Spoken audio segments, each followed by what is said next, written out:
সারা দেশে মানুষ বন্যা জ্বালায় বাঁচতেছে না, আর আমার বিল্ডিংয়ের ভাবিগুলো খালি খাই খাই খাই খাই খাই খাই করে।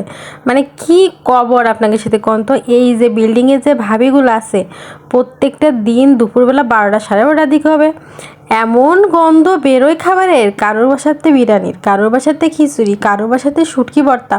মানে কি রে ভাই, মানুষ মরে যাচ্ছে দুঃখের জ্বালাই, ভাত মাছ যা পাইস তাই রেঁধে রেঁধে খা, তোরা ভালো মন্দ রাঁধতে যাচ্ছিস কি এতে? আর আছে তো বৃষ্টির সাথে, মানে বৃষ্টি এর মধ্যে খাবারের গন্ধ, মানে আমার সুসো পড়ান তো একবারে কি কব আমি, আর ভাষা হারাই ফেলাই দিছি। তো এমন বিরিয়ানির গন্ধ আসতিছে, মানে বিরিয়ানির গন্ধে আমি আর ঘরে টিকতে পারতেছি না। আমি কছি কোনভাবে রাঁধতেছি, 1 প্লেট দিয়ে গেলি তো একটু ভালো হতো, যেহেতু অপেক্ষা করতে করতে দেই সন্ধে হয়ে গেছে, কেউ 1 প্লেট বিরিয়ানি আমার দিয়ে গেল না।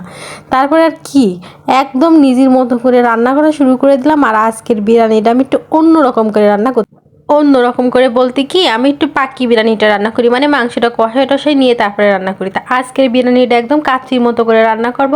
তো সমস্ত মশলাপাতি বিরিয়ানিতে যা যা লাগে দেখানোর কিছু নেই, মানে বিরিয়ানির মশলা, তারপরে আদা রসুন বাটা, পেঁয়াজ রসুন, মানে যা যা লাগে সব কিছু দিয়ে সুন্দর করে বেরেস্তা টেরেস্তা দিয়ে টক দই দিয়ে ভালো করে মাখাই আমি আধা ঘন্টা 1 ঘন্টার জন্য রেখে দিয়েছিলাম।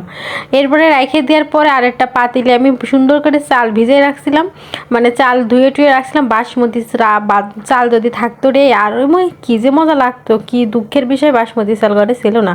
তারপরে এই যে পানির মধ্যে একটু তেল লবণ আর সামান্য একটু জিরা দিয়ে দিলাম, আর ধুয়ে রাখা চাল দিয়ে চালটাকে ভালো করে ফুটিয়ে নেব।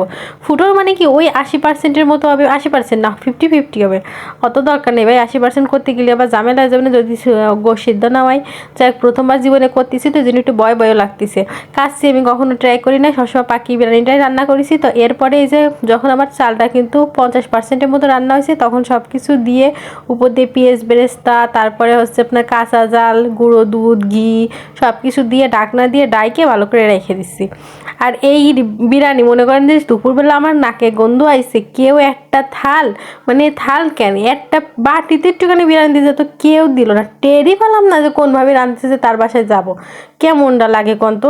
যদি টের পেতাম যে কোন ঘরেতে গন্ধ আসতেছে, ঠিক গল্প মারতে যেতাম, গল্প মারতে যে কথায় কথায় কথাম যে বিরিয়ানি খেতে মন চাচ্ছে, ঠিকই 1 প্লেট ছাটাই দিয়ে আসতাম।